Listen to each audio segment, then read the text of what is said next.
I'm going to be giving you guys an update on the chicks. They're about a week old now.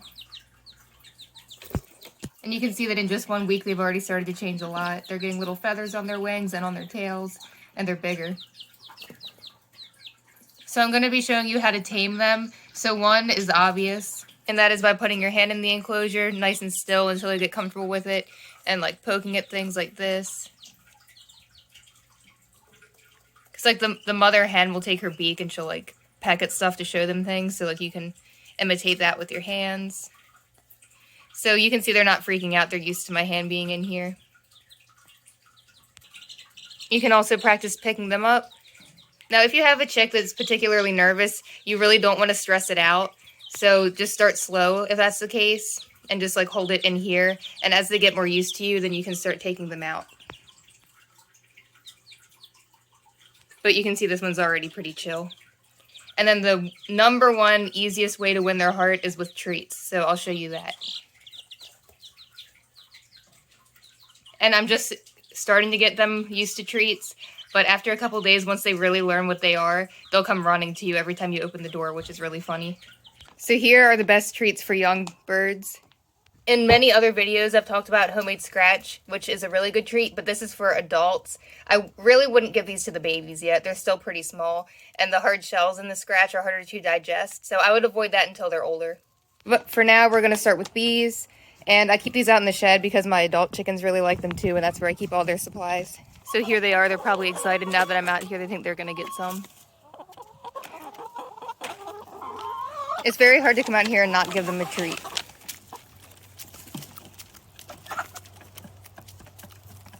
But if you are giving your hens treats, just make sure that you give them small quantities because you really don't want them to become overweight and get fatty liver disease, because that'll give them a lot of issues and they won't lay eggs as well and they just won't be healthy. Don't let them fool you. They don't need as many treats as they say they do. But they'll try to convince you that they do. So before I go back in, I'll tell you a little... Uh-oh. See, they planned this. They're smart. Anyways, I'll tell you a little story about chicks and panic buying, because I just thought about this, because if you saw some of my other videos, you already know this, but I manage a local feed store and we sell baby chicks, and our last batch of chicks came in today. Next week we'll be getting ducklings, and then after that it'll be the French guineas and the pheasants. But as far as the baby chickens, today was the last batch, and in a way it's sad because they're a lot of fun, but in other ways I'm very relieved because chicken selling is just, it's been very crazy this year, and I'm sure all of you guys know that. People have been panic buying, and we've been lucky because most of our customers have been pretty reasonable and pretty nice. We did have a couple people trying to sneak in before they were ready to be sold, but once we explained to them the policy, they were very respectful of it. We did run into some people over the phone who actually did not even end up coming in after all, but they were getting really mad that the chicks weren't there first thing in the morning. And when we tried explaining to them that we had to wait for them to show up at the post office and it was physically out of our control, they got so mad. And I just couldn't understand that, because we can't sell something that's not there and we can't magically make them appear. I mean, I wish we could. I wish I had that kind of power, but we don't. So anyone out there that's planning on buying chicks this season, please remember to be kind and patient, because there's a lot of factors that are out of everyone's control when it comes to this. And I have some other videos that go on into detail on that, so make sure you check those out. But anyway, the juicy details I was getting to was this did not happen at our store, thank God, but this happened at a store maybe about 20-25 minutes away from mine. Some customers got into a bad fight over the chicks. I don't know the exact details because a customer came into our store to buy chicks, and he was saying how happy he was that things were going so well at ours, because he was like, oh, I just came from another store and you won't believe what happened.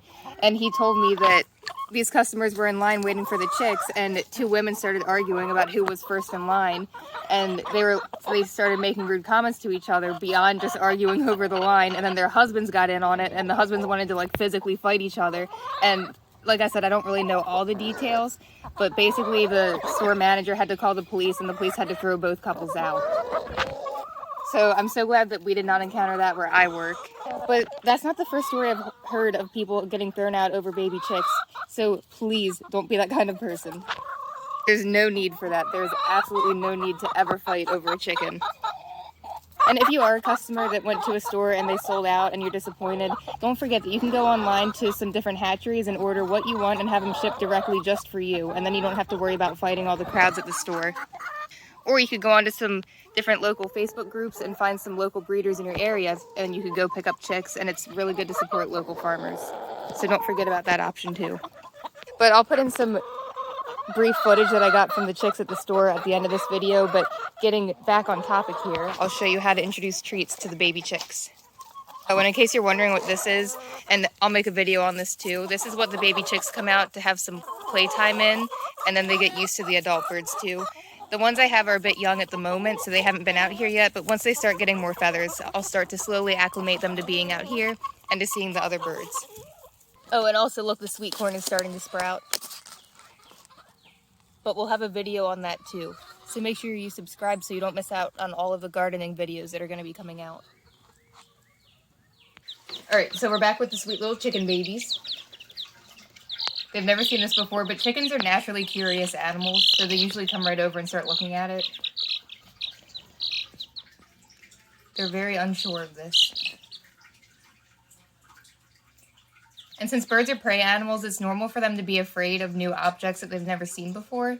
That's what keeps them alive, is being fearful of the unknown. So this is not abnormal at all. So what you can do is you can take a couple and you can sprinkle it into their feeder, since they already associate the feeder with something safe, and with food you can do that. Oh, and you can see they already kicked shavings into the water, even though I just refilled it like 10 minutes ago. Oh look, she's starting to investigate already. I noticed that the Morans are, at least for this batch that I have, are a lot braver than the Americanas. But anyways, if you want to try to avoid the shavings getting kicked into there, you can put like a brick in here once the chicks are tall enough to access it, and lift it up so that way it's not like floor level with the shavings. And I'm probably going to go ahead and do that soon once I move them into a bigger enclosure, which is going to have to happen very soon because they're growing quick. And you can kind of just like take your finger and move the worms around. That might intrigue them a little bit.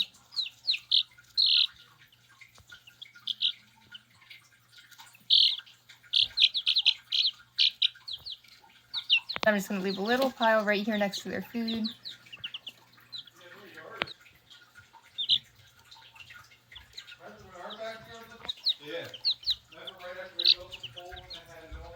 Yeah, if you wiggle it around, that will definitely intrigue them. Because they do have a little bit of a prey drive. Because they're not vegetarians. They will eat meat. They'll eat bugs. So if they see movement, it will definitely intrigue them.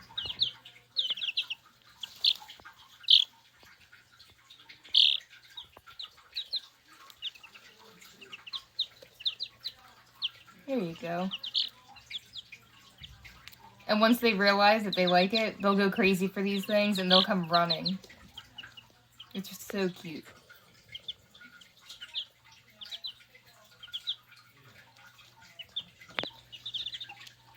And once they get used to them, a really good way to help keep them tame, give them the treats by hand only, so that way they associate the treat as something positive with you. Because if you just put a little dish of treats in here, they're going to associate the dish with the treats. You want them to associate something good with your hand, with you being in here, with your voice, so that way they become tame and they like being around you. Especially if you plan on free-ranging them, because that's an easier way to get them to be tame and to come running to you. You can condition them to come running to you for a treat, which is their reward. And then that way when you want to put them in at night after they free-range during the day once they're adults, it'll be easier to catch them. This is pretty normal. It usually takes a day or two before they really figure out that they like these, so we'll check back and see how it goes.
can I see him? I know.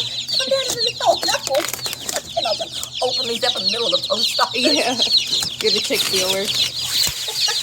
God, you're so precious. Please, Lord, let them all be safe. Please let them all be safe. So these little gray ones are the lavender morans, so they're gonna lay a really dark chocolate egg. It's so cute. And these ones are the red Orpingtons.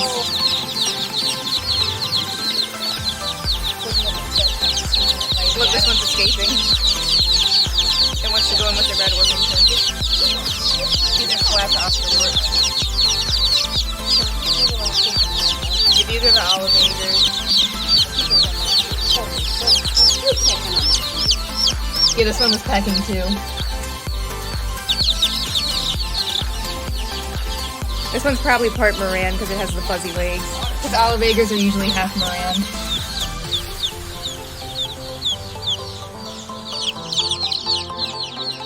Because it's a blue egg-laying breed and a dark brown egg-laying breed that they mix to make them. We got olivators, splash Morans, or no, lavender Morans, splash Australorps, and red Orpingtons.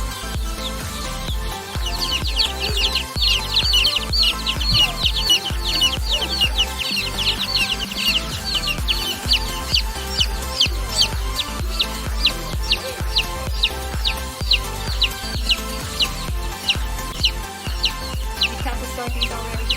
Yeah. Counting them.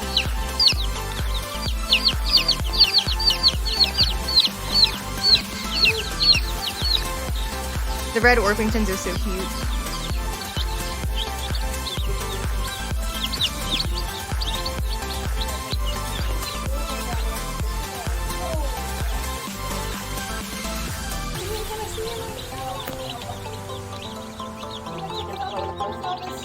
Yeah, I can't believe people were trying to buy them from you at the post office.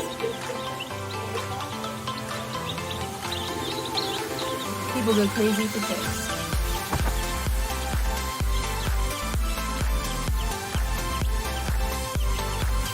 So the black Orpingtons did not arrive, so hopefully they'll be here next week. They got delayed. I put the black Australorp sign up, but these are the splash. So I wrote splash up here, but the same facts apply because it's the same breed, just a different color variety. Okay, come get your Easter basket.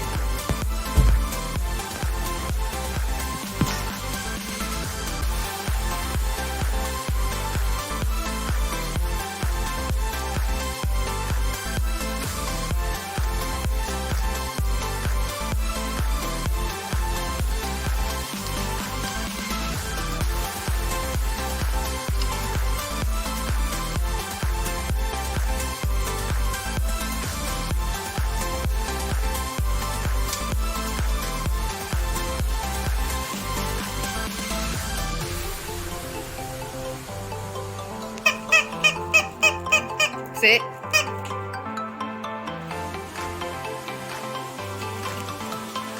Drop it.